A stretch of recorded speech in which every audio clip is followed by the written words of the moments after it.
Tudo bom, pessoal? Espero que estejam todos bem, estejam estudando dentro do que é possível, não é verdade?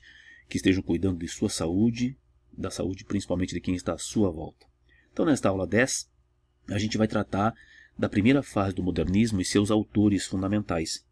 E esses três nomes aqui correspondem à Santa Trindade da primeira fase do modernismo: Oswald de Andrade, Mário de Andrade, que não tinha parentesco algum, e Manuel Bandeira.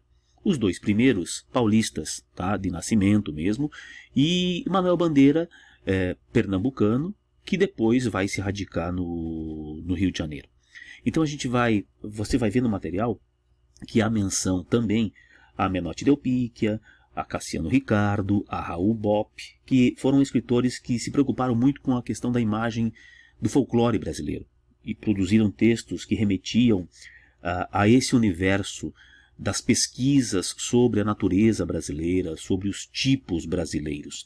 E também haverá referência a Alcântara Machado, este também paulistano no caso, com textos que eram ambientados ali naquela São Paulo dos imigrantes italianos. Então são contos que têm a ver com o universo das famílias de operários, das famílias dos pequenos vendedores italianos que estavam radicados em São Paulo no início do século XX. Então é uma leitura bem gostosa, bem interessante, que mostra inclusive muito das coisas que a gente viria a conhecer depois como referência para o Brasil, desse tipo de imigrante que chegava ao país e começava a montar suas comunidades ali na cidade de São Paulo.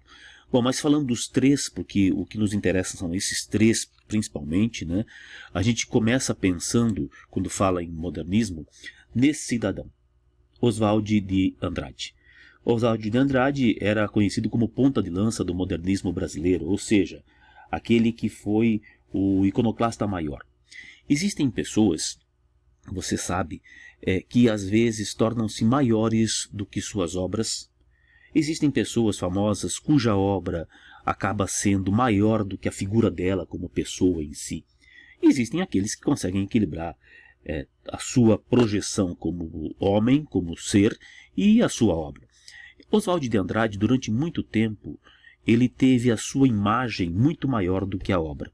Então o que se dizia de Oswald de Andrade é que a figura dele foi fundamental para poder levar adiante a ideia do modernismo brasileiro. Ele foi uma figura central na quebra dos valores passadistas.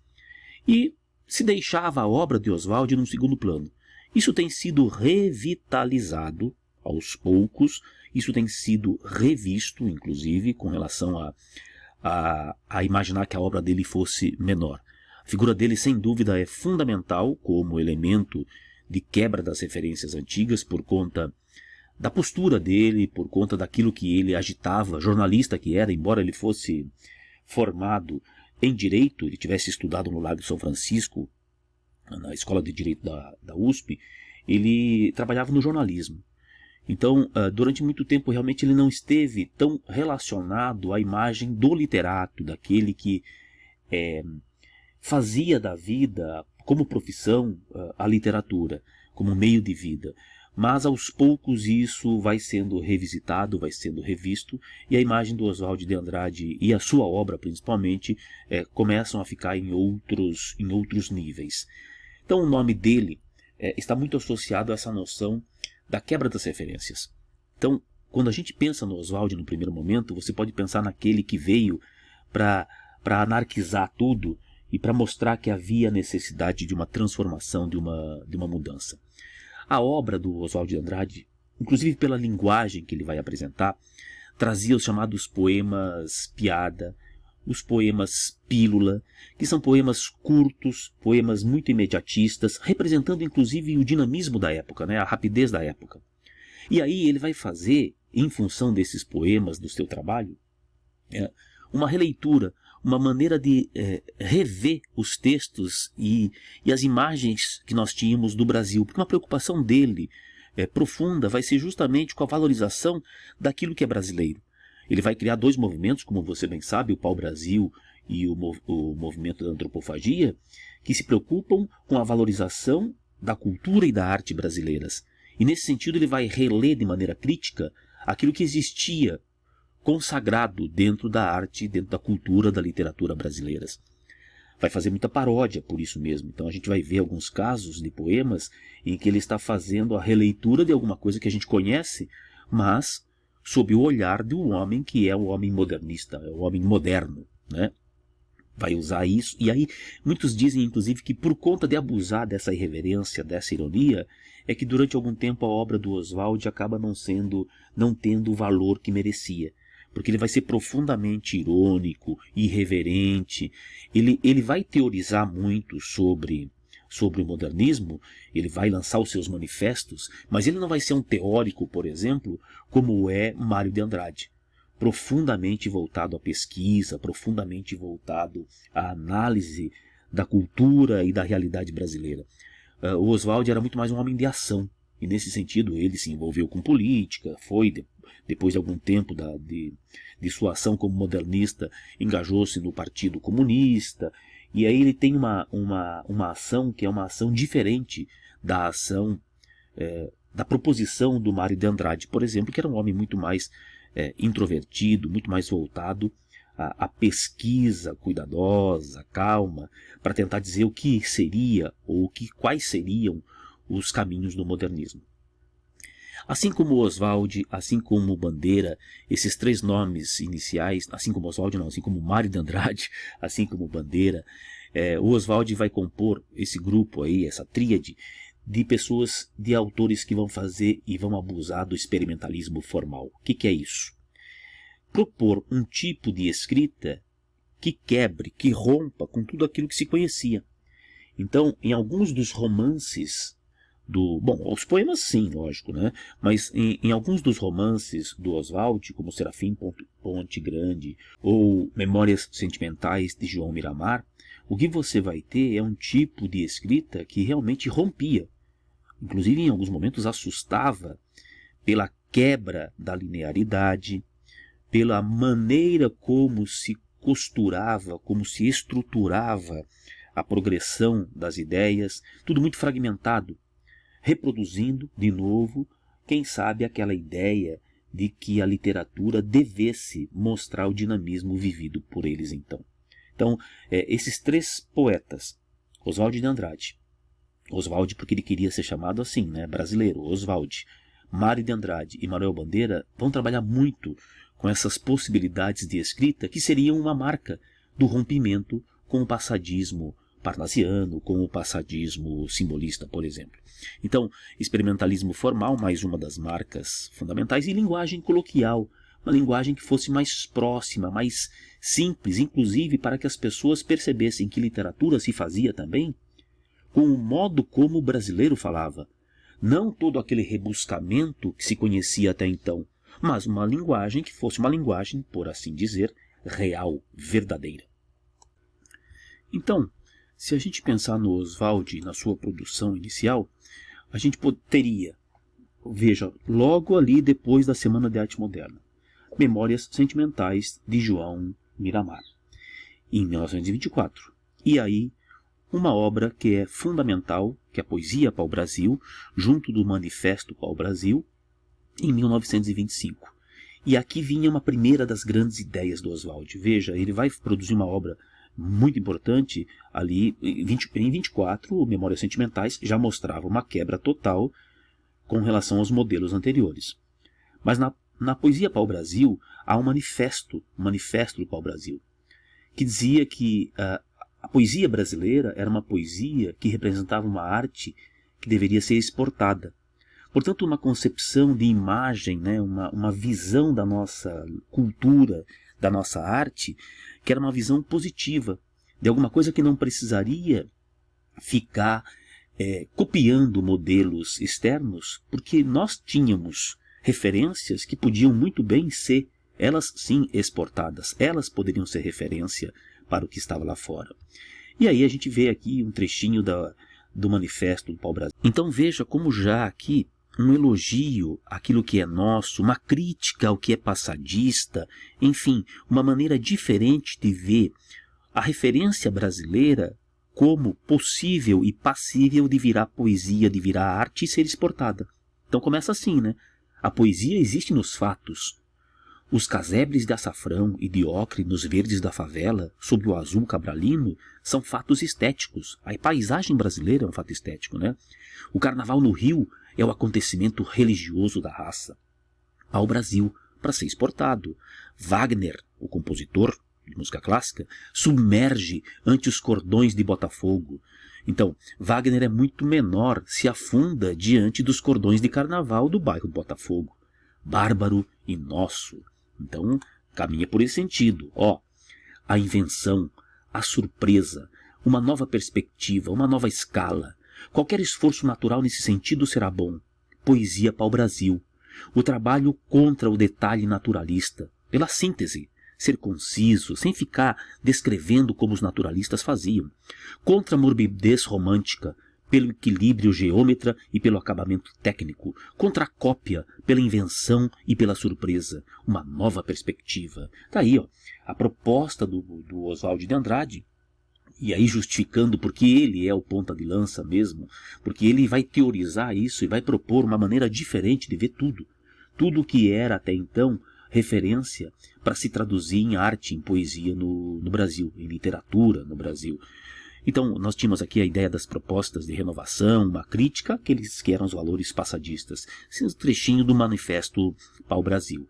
Aí muitos dos poemas que vocês conhecem porque aparecem muito em prova, tá? O Oswald, dos três, eu diria, ele fica no meio do caminho. O mais conhecido, o mais popular, sem dúvida, é Manuel Bandeira. O mais teorizado, portanto, o mais difícil de ser alcançado popularmente é o Mário de Andrade. O Oswald fica no meio. Muitos de vocês, como eu disse, já viram esses poemas. E vejam que esses são poemas que vão acabar traduzindo uma noção da preocupação dele com o modo de dizer do brasileiro. Quando o português chegou debaixo de uma bruta chuva, vestiu o índio. Que pena. Fosse uma manhã de sol, o índio tinha despido o português. Aqui, na verdade, é uma revitalização do que seria, né, uma releitura do que seria a descoberta do Brasil. E aí lamentando, bom seria se o índio é que tivesse tomado a iniciativa. Pronominais. Dê-me um cigarro, diz a gramática do professor e do aluno e do mulato sabido, que é o Machado de Assis, tá? Dê-me um cigarro, diz a gramática do professor e do aluno e do mulato sabido. Mas o bom negro e o bom branco da nação brasileira dizem todos os dias: deixa disso, camarada, me dá um cigarro. E aí é uma brincadeira com a questão e a neura da colocação pronominal. Vício da fala. Para dizerem milho, dizem mio. Para melhor, dizem mió. Para pior, pió. Para telha, dizem teia. Para telhado, dizem teiado. E vão fazendo telhados. Quer dizer, a gente brasileira, o mundo real diz de uma maneira diferente do que propõe a norma culta, do que propõe os padrões. E a vida continua. Então eles que vão fazendo o telhado, o povo brasileiro, diz pió, diz mió, diz mio, diz teiado, teia. E vive, e vão fazendo telhados, e continuam a fazer. O vício da fala é justamente uma ironia em relação a toda essa preocupação em se dizer as coisas como elas devem ser ditas segundo os padrões, os cânones, as regras. Canto de Regresso à Pátria, você sabe, é uma intertextualidade por paródia. Minha terra tem palmares onde gorjeia o mar, os passarinhos daqui não cantam como os de lá. Minha terra tem mais rosas e quase que mais amores, minha terra tem mais ouro, minha terra tem mais terra. Ouro, terra, amor e rosas, eu quero tudo de lá. Não permita Deus que eu morra sem que volte para lá. Não permita Deus que eu morra sem que volte para São Paulo, sem que veja a Rua 15 e o progresso de São Paulo. Oswald foi um homem muito viajado durante muito tempo. Ele foi de família abastada, viajou pelo mundo. E, assim como no Mário de Andrade, haverá sempre uma referência à paisagem paulistana. Aqui, no caso, ele vai parodiar o Canção de Exílio, tendo como o seu porto seguro a cidade de São Paulo. Esse é um poema famosíssimo, porque é uma paródia ao Canção de Exílio, que era dos românticos, como você bem sabe. Olha um poema Pílula, 3 de maio. Aprendi com meu filho de 10 anos que a poesia é a descoberta das coisas que eu nunca vi. Portanto, a revelação, a surpresa. Capoeira. Quer apanhar, soldado? O quê? Quer apanhar? pernas e cabeças na calçada. Esse é o poema pílula, é o poema piada, que mostra o seguinte. Isso aqui é uma cena, né? É um poema que tem um movimento muito claro. Primeiro há um diálogo e a gente já pressupõe. Houve uma briga e o capoeira bateu no soldado. O capoeira chega, desafia o soldado não entende, pernas e cabeças na calçada. E aí apanha. É isso, uma imagem muito rápida, muito dinâmica. É um tipo de poema que para o momento lá em 1922 e 25 causava um frisson, porque isso não parecia poema jamais. Mas havia um movimento de muitos autores já fazendo experimentalismos que iam dar garantia. No primeiro momento, você sabe, foi muito criticado, mas aos poucos isso foi sendo solidificado. Não custa lembrar que quando o Drummond fez No Meio do Caminho, ele foi achincalhado, porque quem imaginaria que aquilo seria um poema, tamanha fosse a repetição de tinha uma pedra no meio do caminho.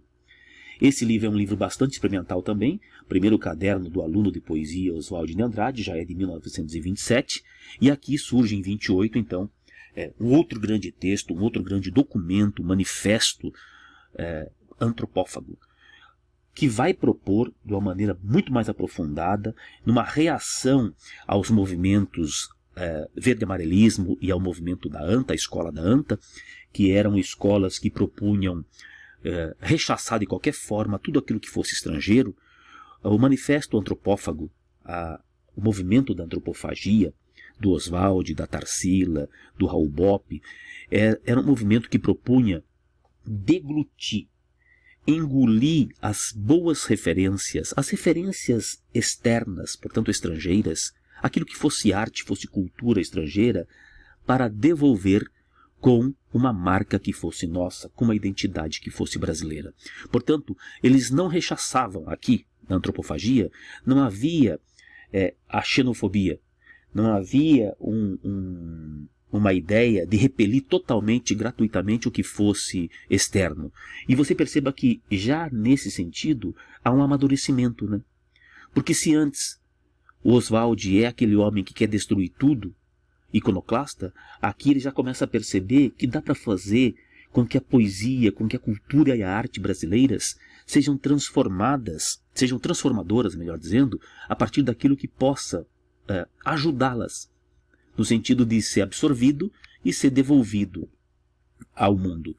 Só a antropofagia nos une socialmente, economicamente, filosoficamente. Única lei do mundo. Expressão mascarada de todos os individualismos, de todos os coletivismos, de todas as religiões, de todos os tratados de paz. Lembre-se de que havia ocorrido a Primeira Guerra, então tudo isso aqui tem a ver com a imagem do final da guerra, dos tratados de paz, do socialismo na União Soviética.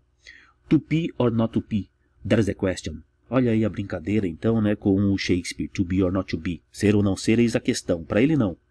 É ser ou não ser tupi, contra todas as catequeses, contra os manuais, contra as regras e contra a mãe dos gracos. É o latim.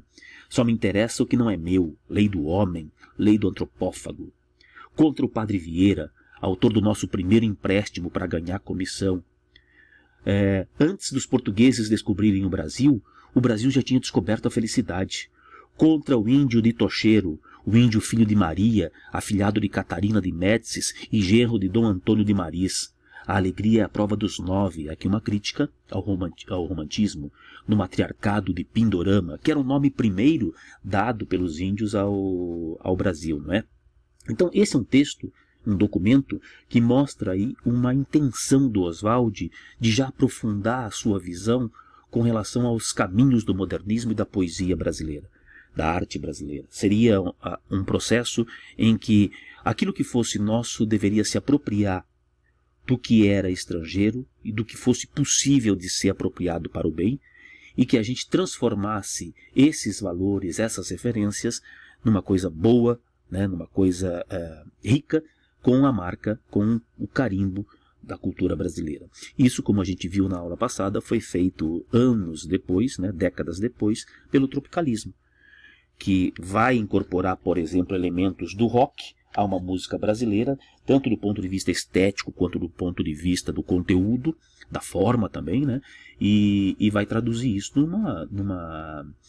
numa forma de música que é uma forma de música brasileira.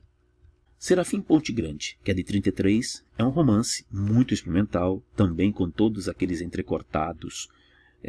Parece flash, parece imagem de cinema, porque são poemas, né? Nesse caso aqui não, desculpa. É um romance com imagens muito rápidas. Então os períodos são curtos, muitas vezes é difícil até para um leitor mais desavisado conseguir pegar de uma maneira inicial a progressão clara dos fatos que são mostrados ali. Mas O Homem e o Cavalo, O Rei da Vela e A Morta são peças de teatro feitas pelo Oswald, que já mostram um lado do Oswald muito comprometido com a questão social. Nesse momento ele já tinha relação com o Partido Comunista e uma crítica muito feroz à sociedade da época, aos valores da sociedade, que ele conhecia muito bem, porque ele tinha sido uma pessoa muito rica, né? E muito crítica também, porque ele era aquele cidadão que, provindo de uma classe muito privilegiada, ele era uma espécie de rebento perdido dessa classe, porque ele questionava desde sempre, ele chocava, inclusive, pelas suas críticas, os valores da burguesia paulistana, da aristocracia paulista, enfim, daqueles que detinham o capital. Essas 3 obras aqui são obras que mostram Oswald de Andrade assim, profundamente crítico com relação a, inclusive foram proibidas. Veja que 37 já é aí Estado Novo, né? Getúlio Vargas, e foram proibidas essas peças. Também depois na ditadura militar dos anos 60, proibidas. E o experimentalismo formal no sentido de propor uma linguagem que seja uma linguagem diferente. Como você observou ali, o Oswald morre em 1954, tendo no final da vida dado aula na Universidade de São Paulo, embora nunca tenha sido aceito como professor de fato. Ele acabou dando aula na Universidade de São Paulo, trabalhou muito em jornal, foi um agitador constante do ponto de vista cultural, e é uma figura que tem o seu lugar na história cultural do Brasil por conta dessa ação muito forte, muito necessária nesse momento, como homem que propunha uma quebra em relação aos padrões estéticos, e um homem que questionava a ordem vigente do ponto de vista social, do ponto de vista político. Oswald é o primeiro, é o ponta de lança. Não tem nada a ver com Oswald do ponto de vista do parentesco, e aí também do ponto de vista da vida em si, né? Porque Oswald vinha de uma classe abastada, Mário de Andrade era classe média. O pai tinha sido funcionário público, Mário de Andrade foi funcionário público também. Ele trabalhou para governos diferentes, né, concursado, foi professor de universidade, era professor de música, é conhecido como o Papa do modernismo brasileiro. Morre aí 9 anos antes do Oswald, né? É um pouco mais novo do que o Oswald, morre antes do Oswald, e profundamente teórico. Ele foi o grande pesquisador do modernismo brasileiro dessa primeira fase. Muito preocupado em deixar uma marca que garantisse a orientação daquilo que seria o modernismo brasileiro. Então a primeira ideia do Mário de Andrade, sobre o Mário de Andrade, é isso. Ele era responsável foi responsável fundamental por essa teorização, tá? Mas não só isso, naturalmente. Como o Oswald nunca saiu do Brasil, embora ele tenha feito 3 viagens muito importantes, ele fez uma viagem que marcaram, né, a sua vida, que geraram inclusive uma obra chamada Turista Aprendiz, se colocando no lugar daquele que estava aprendendo sobre o Brasil. Ele vai para Minas, ele faz uma viagem a Minas com os modernistas, depois para o Nordeste e para o Amazonas. E dessas viagens que ele fazia, ele recolhia material, recolhia informações, ideias, para tentar formular obras que valorizassem justamente todo esse conhecimento que estava, todas aquelas referências que estavam nesses lugares e que precisavam vir a lume, precisavam vir à tona para que os brasileiros todos conhecessem. Então foi um grande pesquisador do folclore, dos tipos, das lendas brasileiras. principalmente do folclore brasileiro. Você vai ver que as obras dele vão representar isso mesmo.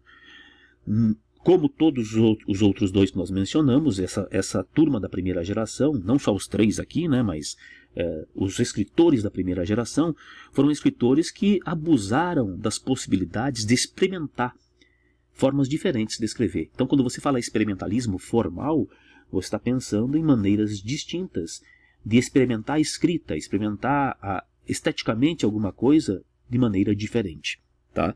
Também vai fazer muito isso, aliás, bastante. E a sua poesia vai ter uma relação muito estreita com São Paulo.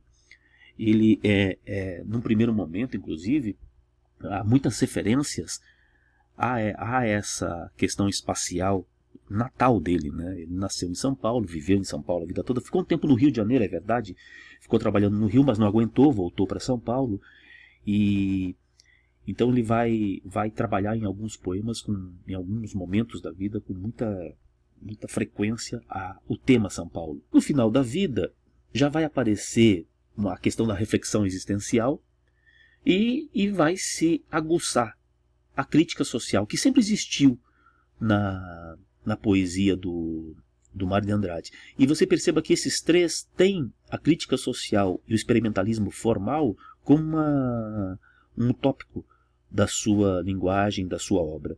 Então, vai fazer a crítica social de maneira mais aprofundada e vai refletir. Inclusive, o que se diz, né, é que o último poema dele, que é Meditação sobre o Tietê, que é um poema gigantesco, ele termina pouco antes de morrer.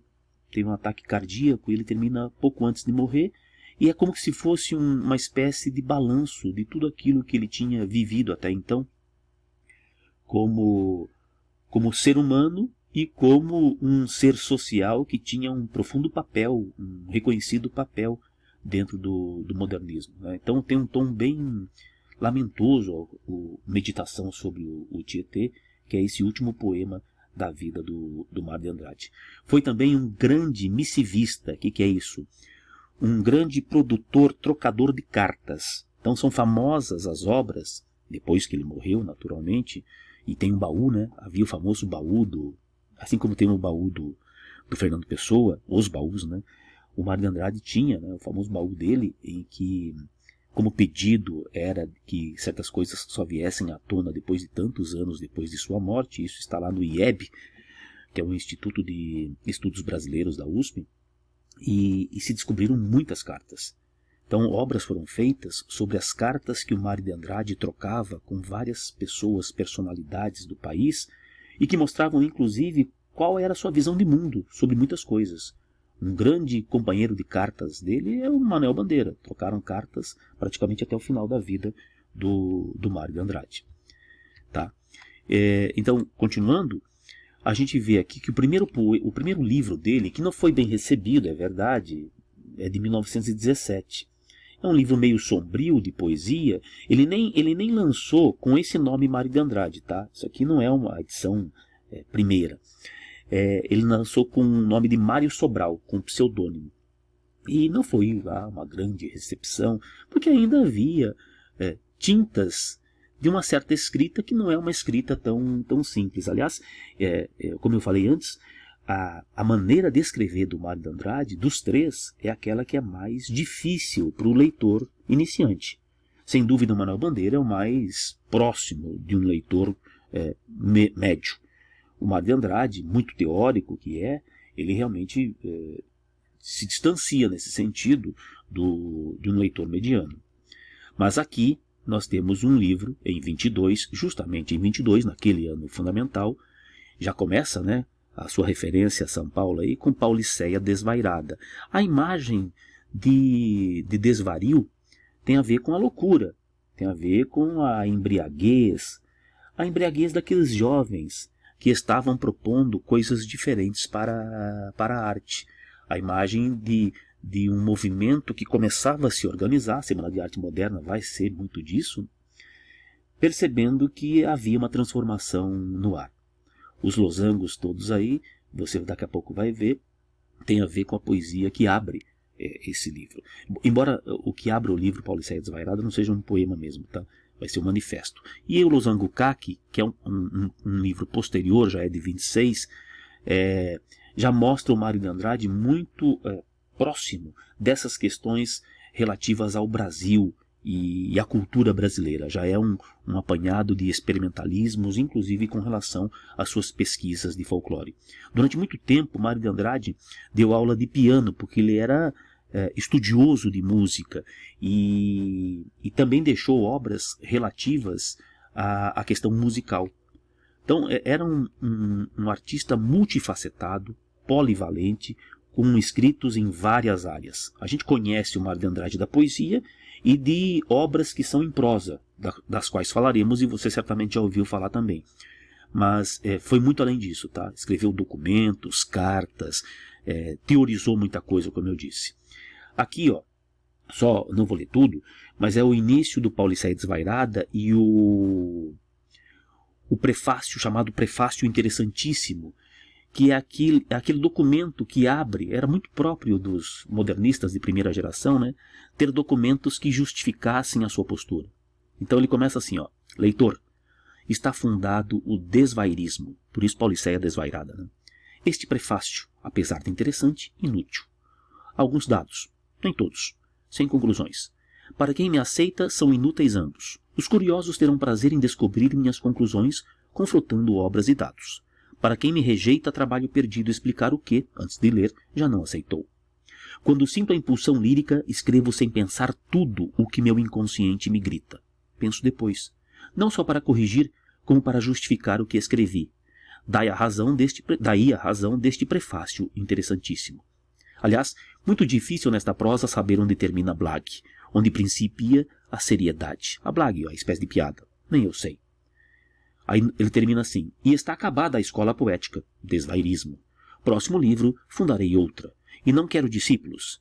Em arte, escola igual imbecilidade de muitos para a vaidade de um só. Então veja a crítica que ele vai fazendo, a ironia que ele faz com a noção de escola literária. Poderia ter citado Gorky Fock. Evitava o prefácio interessantíssimo. Toda canção de liberdade vem do cárcere. Só quem está preso é que, na verdade, canta a liberdade. Quem é livre não valoriza a liberdade. Então, quem está preso, como ele se sentia preso, valoriza a liberdade. Note, eu falei que não ia ler tudo, acabei lendo, né? É o início e o final do prefácio, interessantíssimo, é um texto bem longo, e é a abertura do Pauliceia Desvairada, já mostrando a que vinha e quais eram as intenções desse autor. Então, o Inspiração é o poema que abre o livro. São Paulo, comoção de minha vida, os meus amores são flores feitas de original, arlequinal, trajes de losangos, cinza e ouro, luz e bruma, forno e inverno morno, elegâncias sutis sem escândalos, sem ciúmes, perfume de Paris, Aris, bofetadas líricas no Trianon, Algodoal, São Paulo, comoção de minha vida, galicismo a berrar nos desertos da América. Você vê que são imagens muito soltas, muito jogadas, inclusive tendo a ver com a Europa, porque ele cita Paris, cita o Trianon e ao mesmo tempo relaciona tudo isso com São Paulo, porque São Paulo era afrancesada à época, assim como o Rio de Janeiro. Esse arlequinal tem a ver com a imagem do Arlequim, aquele personagem que é o personagem do Comédia dell'arte, que é ele, o Pierrot e a Colombina. O Arlequim é aquele que rouba a Colombina do Pierrot. E a roupa do Arlequim, no carnaval a gente vê isso, né, é uma roupa de losango. Então a imagem que vem à cabeça dele quando ele pensa em São Paulo começa justamente por essa imagem do Arlequim. Aí tem um dos poemas mais famosos dele, da crítica social profunda, não é inteiro esse, tá só um trechinho aqui. Ódio ao burguês. Eu insulto o burguês níquel, o burguês. A digestão bem feita de São Paulo, o homem curva, o homem nádegas, o homem que, sendo francês, brasileiro e italiano, é sempre um cauteloso pouco a pouco. Eu insulto as aristocracias cautelosas, os barões lampiões, os condes joões, os duques zurros que vivem dentro de muros sem pulos, e gemem sangues de alguns mil-réis fracos para dizerem que as filhas da senhora falam o francês e tocam o printemps com as unhas. Então ele vai criticando, e você lendo esse poema inteiro, assim, muito pesado com relação a essa imagem do burguês submetido às convenções, a aparência, a hipocrisia, que inclusive ele vai denunciar depois no livro Amar, Verbo Intransitivo. Moça linda bem tratada, 3 séculos de família, burra como uma porta, um amor. Grã fino do despudor, esporte, ignorância e sexo, burra como uma porta, um coió. Mulher gordaça, filó, de ouro por todos os poros, burra como uma porta, paciência. Plutocrata sem consciência, nada aporta, terremoto que a porta de pobre arromba, uma bomba. Aí a crítica, né, a imagem da mulher burguesa da sociedade paulistana, que inclusive a gente vê até hoje, né? O dia a dia mostra que é um tipo que existe, enfim, na sociedade como um todo, não na sociedade paulistana, mas no mundo inteiro. Na rua Aurora eu nasci, na aurora de minha vida, e numa aurora cresci. No largo do Paissandu sonhei, foi luta renhida, fiquei pobre e me vi nu. Nesta rua Lopes Chaves, envelheço, e envergonhado nem sei quem foi Lopes Chaves. Mamãe, me dá essa lua, ser esquecido e ignorado como esses nomes de rua. Aqui um poema que mostra bem essa filiação dele, muita proximidade com São Paulo. Bom, mas aí vem as 2 obras em prosa que nós precisamos conhecer. Amar, Verbo Intransitivo, de 27, e Macunaíma, de 1928. Amar, Verbo Intransitivo, eu vou ler um texto, esse trechinho aqui, ó, tá? E depois eu dou notícia do que é, sem ficar dando muito spoiler. Desculpa, isso aqui é um homem, pai de família falando, tá? Laura é a mulher dele. E ele está falando diante da Laura, a mulher, e da Elsa, que é a Fräulein. Queira desculpar, Fräulein. Vivo tão atribulado com os meus negócios. Demais, isso é uma coisa de tão pouca importância. Laura, Fräulein tem o meu consentimento. Você sabe, hoje esses mocinhos é tão perigoso. Podem cair nas mãos de alguma exploradora. A cidade é uma invasão de aventureiras agora, como nunca teve, Laura. Depois disso de principiar, é tão perigoso. Você compreende? Uma pessoa especial evita muitas coisas. E viciadas, não é só bebida não. Hoje não tem mulher da vida que não seja heterômana. Usam morfina. E os moços imitam. Depois as doenças. Vive na sua casa, não sabe, é um horror. Em pouco tempo, Carlos estava sifilítico e outras coisas horríveis, um perdido. É o que eu te digo, Laura, um perdido. Você compreende? Meu dever é salvar o nosso filho. Por isso, Fräulein prepara o rapaz. E evitamos, quem sabe, até um desastre. Um desastre! Pessoal, Amar, Verbo Intransitivo é um livro que tem os seus experimentalismos. Do ponto de vista da linguagem, ele é interessantíssimo. Ele é chamado de idílio, né? Tem ali, ó, na linha fina, né? Idílio.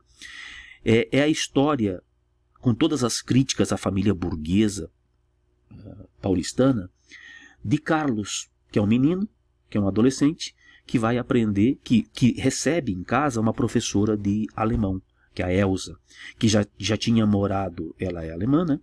Ela já tinha morado em Curitiba, já tinha morado no Rio de Janeiro, e o trabalho dela era ensinar alemão, num primeiro momento, pelo menos esse é o pretexto, para as famílias, para os filhos de boas famílias.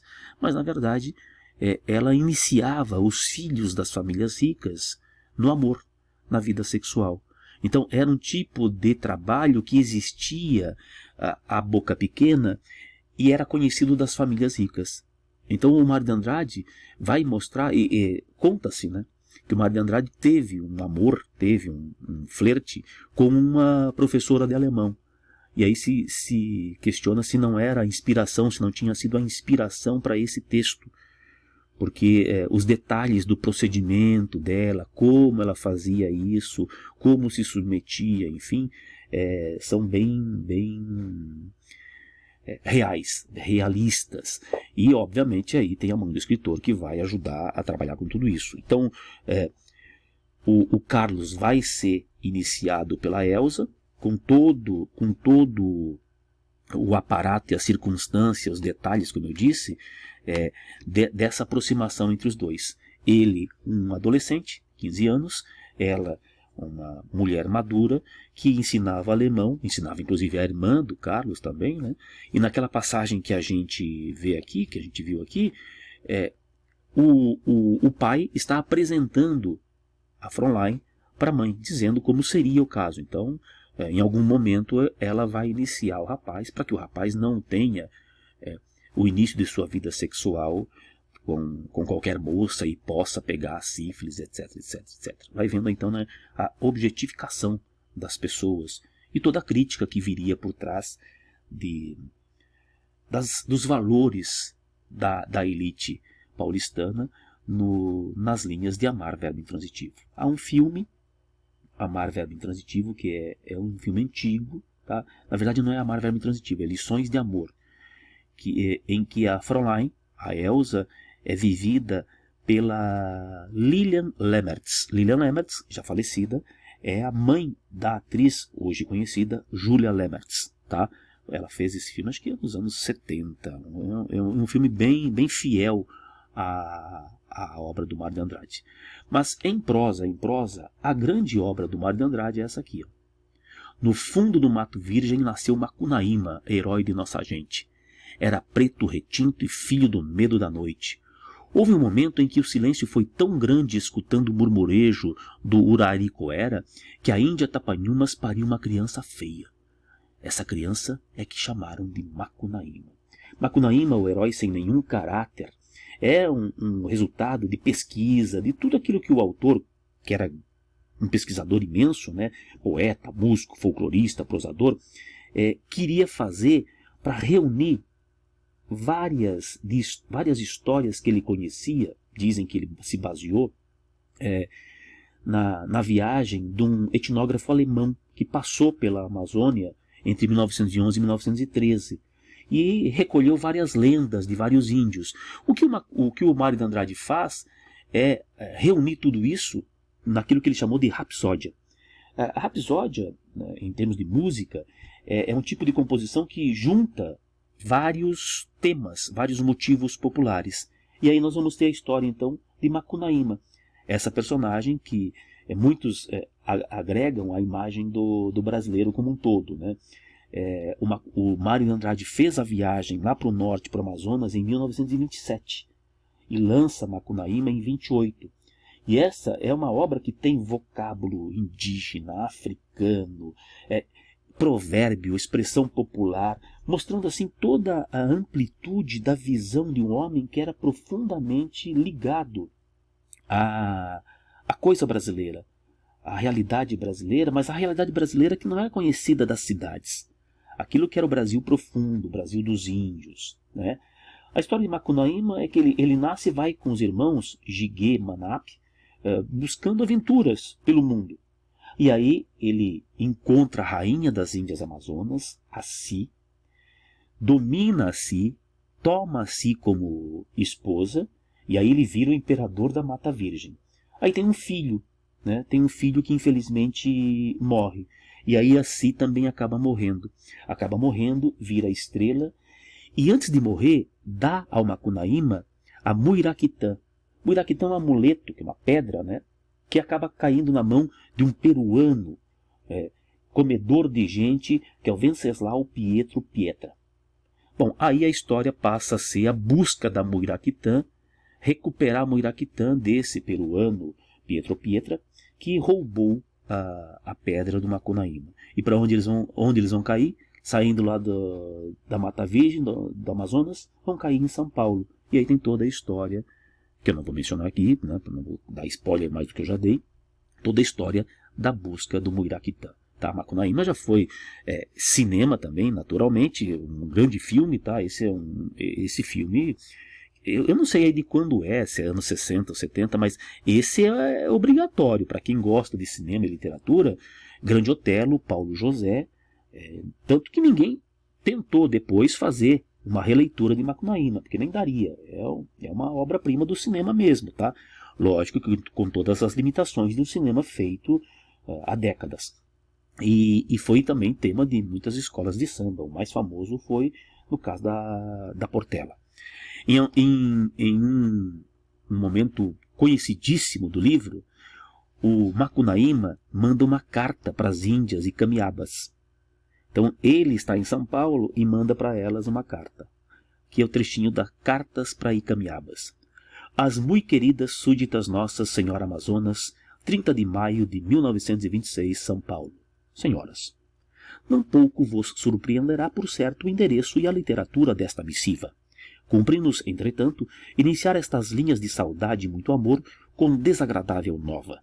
É bem verdade que na boa cidade de São Paulo, a maior do universo, no dizer de seus prolixos habitantes, não sois conhecidas como Icamiabas, voz espúria, senão que pelo apelativo de Amazonas, e de vós, se afirma, cavalgardes ginetes belígeros e virdes da Hélade clássica, e assim sois chamadas.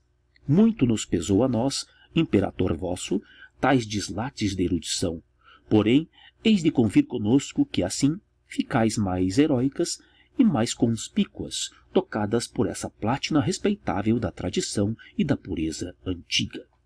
É um trechinho em que você vê uma linguagem completamente artificial de um homem que era um homem nascido no mato, né? Que era uma espécie diferente, especial, uma espécie especial, ficou feio, né?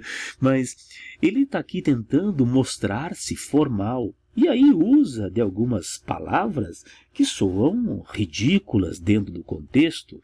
Quando ele fala, por exemplo, Hélade, a Hélade é a Grécia, né? E usa as formas verbais na segunda pessoa do plural, referente à voz, porque justamente quer impressionar as Icamiabas. Então é uma ironia, é uma brincadeira que o Mário de Andrade acaba fazendo justamente com a questão da linguagem. Veja, nós temos um personagem que nasce no Amazonas, vai para São Paulo e tenta se comunicar com as suas súditas, as Amazonas, numa linguagem que não tem nada a ver com a realidade do brasileiro. Tinha aí também uma crítica, sem dúvida. Tá? Grande Mário de Andrade é o papa do modernismo brasileiro, esse é Macunaíma. E aí nós vamos, para finalizar, para o São João Batista do modernismo. São João Batista, né, o primo mais velho, é o Manuel Bandeira, dos três, sem dúvida, o mais velho. O Mário de Andrade era o mais novo. O mais velho, o que morreu, inclusive, mais velho também. O Manuel Bandeira, todo mundo sabe, tem uma vida relacionada e ligada à questão da tuberculose, porque ele foi diagnosticado muito jovem ainda, quando ele estudava na Escola Politécnica de Engenharia, em São Paulo. Veja, ele é nordestino, ele é pernambucano, foi para o Rio de Janeiro e depois foi estudar em São Paulo. Filho de uma família que tinha posses, né, a ponto de poder mudar para o Rio de Janeiro, depois para São Paulo, foi fazer um tratamento na Suíça e descobriu-se, então, muito jovem, com tuberculose. E você sabe que tuberculose naquele tempo era uma sentença de morte. Essa ideia da morte vai perseguir o Manuel Bandeira ao longo do tempo. Mas é errado dizer que isso é a marca de sua obra. Por favor, tá? Ninguém vai dizer isso aqui. Pelo menos nós aqui, nossos estudantes aqui não vão reproduzir isso. Manuel Bandeira vai muito além de uma obra que trate da questão da tuberculose, dos traços autobiográficos. Existem, sem dúvida existem. E os traços autobiográficos são importantes na obra do Manuel Bandeira, mas não só em função da tuberculose. Haverá momento em que a tuberculose aparece, sem dúvida, mas a obra é muito maior do que isso e é a mais popular dos três aqui. Se a gente pensar no Oswald, no Mário e no Manuel Bandeira, eu vou ler aqui alguns trechinhos do Manuel Bandeira e eu tenho certeza que você conhece todos, tá bom? Ele começa e ele não é modernista. Então ele vai aderindo aos poucos ao modernismo. Tanto que ele não quis participar da Semana de Arte Moderna. Ele já trocava cartas com o Mário de Andrade, foi convidado e achou por bem não ir. Mas ele vai aderindo aos poucos. Então o primeiro livro dele, que é de 1917, é um livro que tem marcas parnasianas, simbolistas, de uma linguagem extremamente direta, simples, coloquial, informal, o que vai nos facilitar esta aproximação a que eu fiz referência. Versos que não têm metrificação específica, versos que não têm rima propriamente. Então, verso livre, sem metrificação, verso branco, sem rima. Ele vai renovar profundamente, porque era popular também, né, esta percepção da poesia. E aí vai conseguir trazer para a poesia imagens que não eram em nada, por assim dizer, poéticas, porque são imagens do dia a dia, imagens muitas vezes retiradas de um fato que ele viu na rua, de algo que ele leu no jornal. imagens prosaicas do cotidiano, um lirismo tocante, muito em função aí sim das reflexões que ele faz sobre a vida, os traços autobiográficos que eu mencionei agora há pouco, e essa profunda, essa constante reflexão sobre a condição do homem, mas não por conta da condição dele, tá? É uma marca da poesia do Manuel Bandeira, uma espécie de preocupação com o ser humano. Então, uma preocupação que o crítico, o professor Davi Arrigucci, que se debruçou sobre a obra dele, chama de preocupação com o sublime. É uma poesia lírica, uma poesia que se aproxima muito facilmente de quem é um leitor, por exemplo, iniciante. E, como todos os outros dois que eu mencionei, crítica social. Então, o que há de comum nesses três? Crítica social, que era bem própria do momento vivido por eles, e experimentalismo formal. Então, ele começa com A Cinza das Horas, que é de 17. Veja, Cinza das Horas. O Mário de Andrade tem 17, há uma gota de sangue em cada poema. Aqui é A Cinza das Horas, né? São inclusive títulos bem densos, sombrios, porque o momento no mundo não é um momento bom. É de guerra, né? Carnaval, em que você vê ali um poema que vocês conhecem, é de 19. Então, ó, é uma crescente, tá? O título já também começa a indicar uma mudança. Carnaval é o poema Os Sapos. Lembra? Meu pai foi à guerra, foi, não foi. É o poema que é declamado na Semana de Arte Moderna. Recebe vaia, enfim, é vaiado, mas já era um indício de uma crítica, por exemplo, aos parnasianos. Mas isso é 1919. Em 1924 vem o Ritmo Dissoluto. Olha lá, ó. É carnaval, agora é o ritmo dissoluto. Então, dissolvido o ritmo. E aqui você tem um poema famosíssimo dessa obra, que é o Sino de Belém, Sino da Paixão, Sino de Belém, Sino da Paixão, Sino do Bonfim, Sino do Bonfim, Sino de Belém pelos que ainda vêm, Sino de Belém bate bem, bem, bem, Sino da Paixão pelos que lá vão, Sino da Paixão bate bom, bom, bom, Sino do Bonfim por quem chora assim. Já é um experimentalismo, com imagem, com métrica completamente distintas daquela musicalidade, por exemplo, que você tinha nos simbolistas. Esse está no ritmo dissoluto, tá? Aí o grande livro que mostra a adesão plena do Manuel Bandeira ao modernismo. O nome Libertinagem é muito apropriado para reproduzir essa adesão profunda do Bandeira, aí sim, ao modernismo. Aqui ele já era um poeta modernista, sem dúvida. Então, não que ele seja um modernista tardio, mas ele não é um modernista de primeira hora, tá? Oswald e Mário de Andrade foram modernistas de primeira hora, estavam ali na trincheira na hora da guerra. O Manuel Bandeira vai chegar e vai ajudar nessa guerra com muita força, com a sua poesia e sua obra, que é uma obra grandiosa, mas ele não estava ali na trincheira no início. Então, em 1930, vem Libertinagem, e aí vem uma série de poemas que todos conhecemos. Aqui é o Pneumotórax. Veja se isso tem cara de poema, tá? Febre, hemoptise, dispneia e suores noturnos. A frase famosíssima aqui, né? Olha esse verso. A vida inteira que podia ter sido e que não foi. Tosse, tosse, tosse. Mandou chamar o médico. Diga 33. 33. 33. 33. Respire. O senhor tem uma escavação no pulmão esquerdo e pulmão direito infiltrado. Então, doutor, não é possível tentar o pneumotórax? Não. A única coisa a fazer é tocar um tango argentino. Veja a ironia com que o médico responde à dúvida do paciente. Esse paciente que a gente vê aqui, né, tem eco naturalmente na vida dele. Esse é um poema de 1930, em que ele tinha a imagem da tuberculose muito, muito latente em sua... Vai ter uma vida que vai ser uma vida, embora regrada, porque o Manuel Bandeira acabou não casando, enfim, né? Ele não teve grandes desvarios, não foi como um Oswald de Andrade.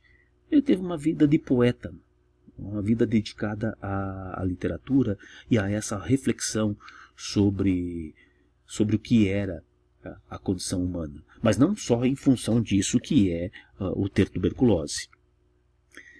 do mesmo libertinagem, um que você já conhece, que era praticamente a profissão de fé dele, né? Esse aqui é o Poética.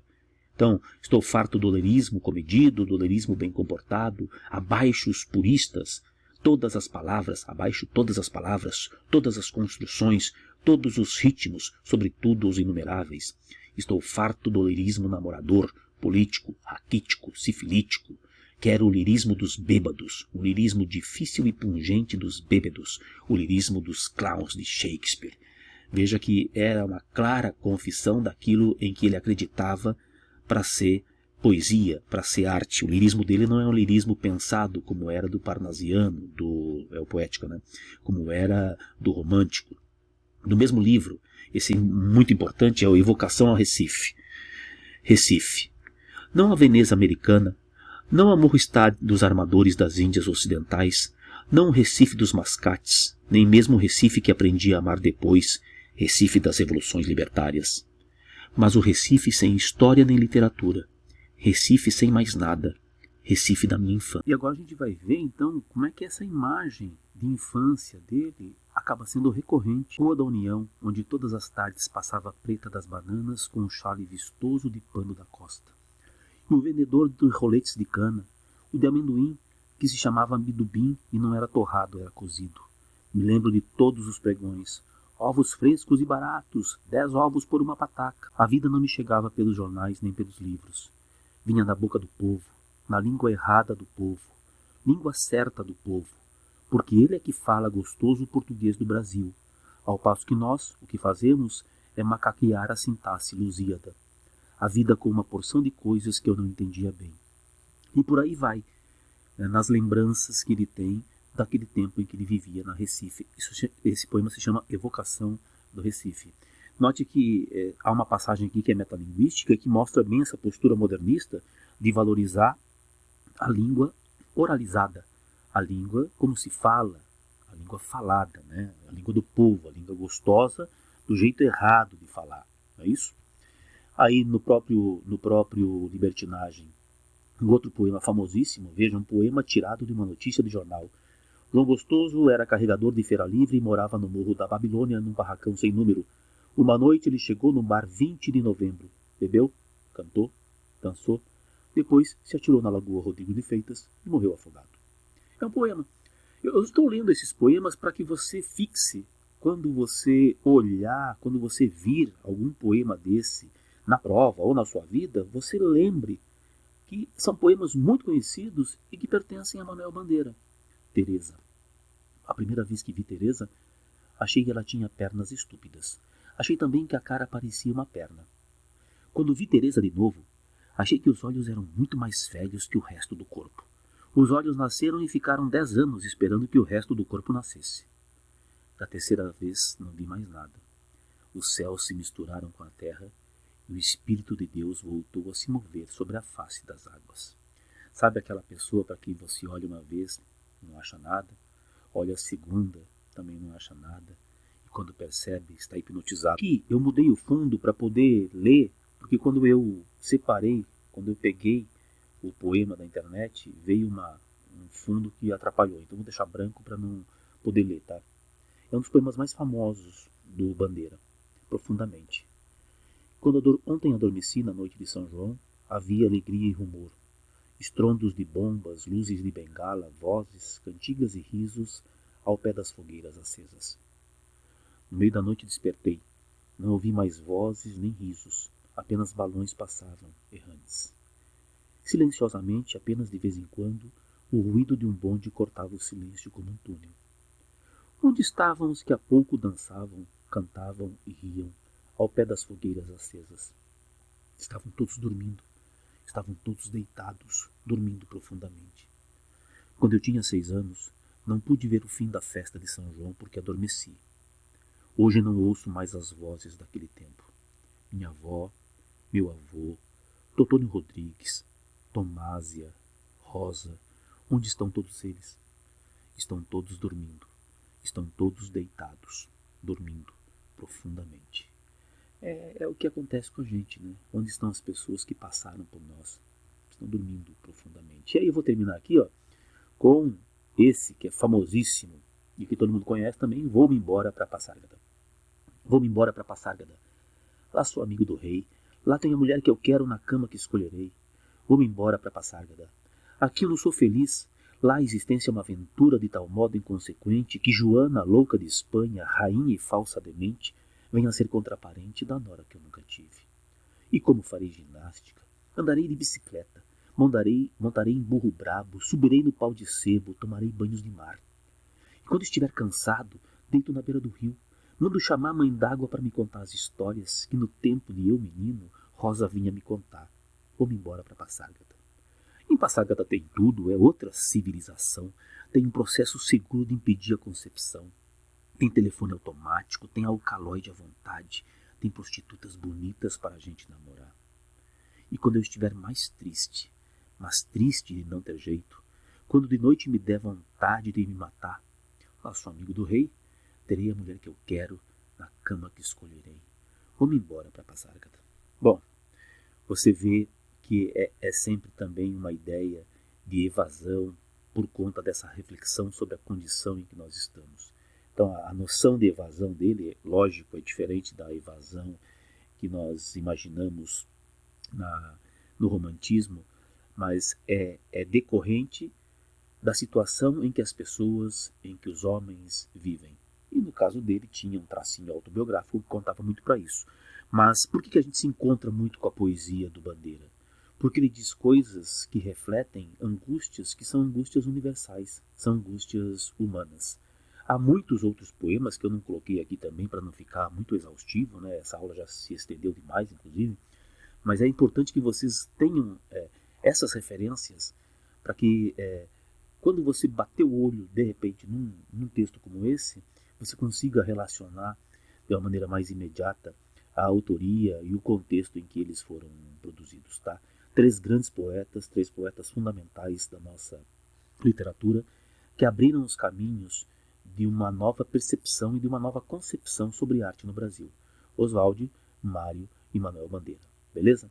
Fiquem bem, estudem bastante e vamos aí, na medida do possível, continuar nossos estudos. Valeu, até mais para vocês.